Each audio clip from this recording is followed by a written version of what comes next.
माँ, कम से कम ठंडी लस्सी ही ला दो। बच्चों, मैं आज लस्सी लेने के लिए गया था, लेकिन इस बढ़ती गर्मी की वजह से लस्सी के दाम आसमान छू रहे हैं। इस गर्मी ने तो नाक में दम कर दिया है। 2 मिनट अगर मैं क्या निकलता, पूरे के पूरे कपड़े पसीने से लथपथ हो जाते हैं।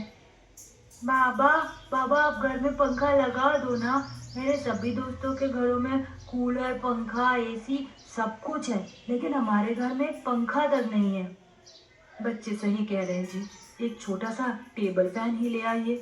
अलका, बच्चे तो छोटे हैं लेकिन तुम तो समझदार हो ना।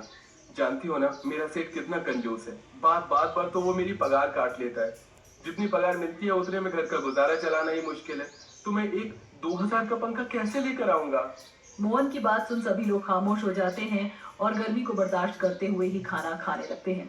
खाना खाने के बाद सभी लोग सोने के लिए चले जाते हैं, लेकिन इस गर्मी ने तो इस परिवार का सोना भी कर दिया था। टीचर, हमारे घर में पंखा नहीं, इसलिए गर्मी से हम रात भर ठीक से सो नहीं पाते हैं। तो इसका मतलब क्या तुम लोग अब क्लास में सोकर अपनी नींद पूरी करोगे? अगर कल से तुम दोनों को मैंने क्लास में सोता पाया तो दोनों को क्लास से बाहर निकालूंगी।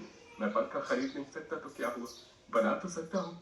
मैं लकड़ी का पंखा बनाऊंगा और कबाड़ी वाले की दुकान से सस्ते दामों में मोटर खरीद कर उसमें लगा दूंगा। ज्यादा नहीं, थोड़े दिन तो लकड़ी का पंखा चलेगा ही ना।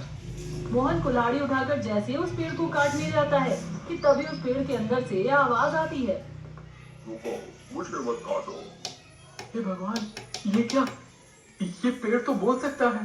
हाँ, क्योंकि मैं इस वन का राजा हूँ और मेरे पास कई जादुई शक्तियाँ हैं।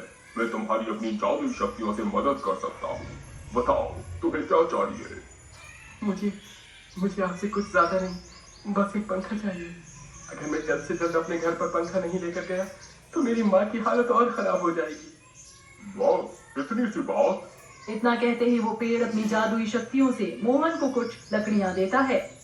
ये लो, ये जादुई लकड़ियां हैं।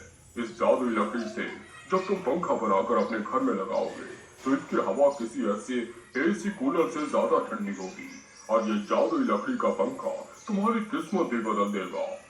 मोहन जादुई लकड़ियों को घर लेकर आता है और उससे कुछ घंटे में एक लकड़ी का पंखा बनकर तैयार कर देता है और उसे छत पर टांग देता है। मोहन जैसे ही जादुई पंखे को चलाता है तो उसके अंदर से ठंडी ठंडी हवाएं आने लगती हैं।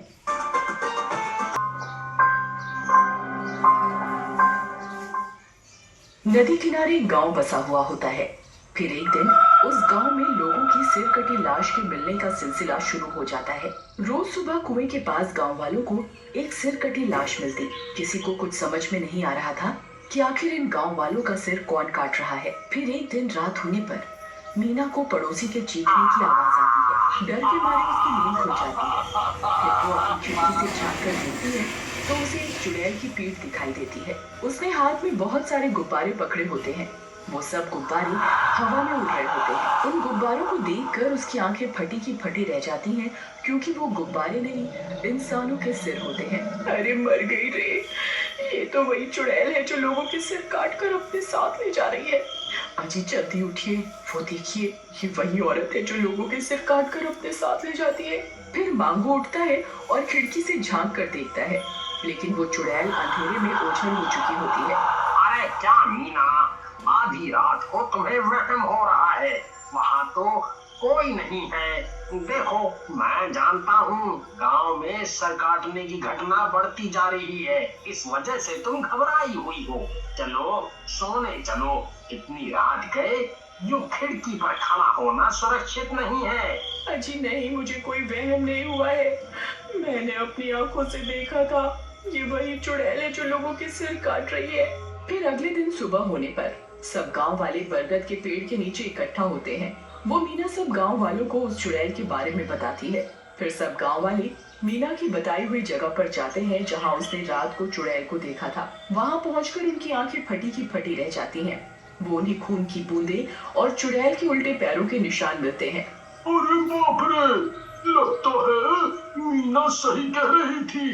देखो भाइयों, ये उल्टे पैरों के निशान, ये जरूर चुड़ैल के ही है। देखो भाइयों, ये बात तो पक्की है कि हमारे गांव पर अब एक चुड़ैल का साया है।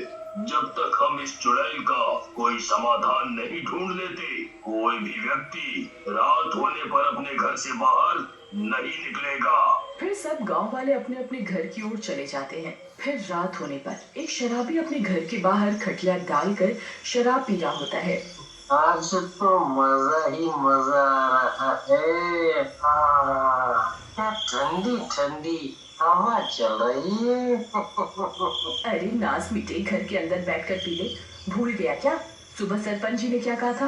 गांव में सिर काटने वाली चुड़ैल घूम रही है। रात बहुत हो गई है, कहीं वो आ गई तो तुम्हारी शामत आ जाएगी। अरे चल भैया से मेरा सारा नशा ही उतार दिया। मैं किसी चुड़ैल वुड़ैल से नहीं डरता। हे भगवान, अब क्या करूं? ये तो समझ ही नहीं रहे बाहर कितना खतरा है। चल भैया से भाड़ में जाओ, मुझे क्या, जब चुड़ैल आएगी तभी तुम्हें पता चलेगा।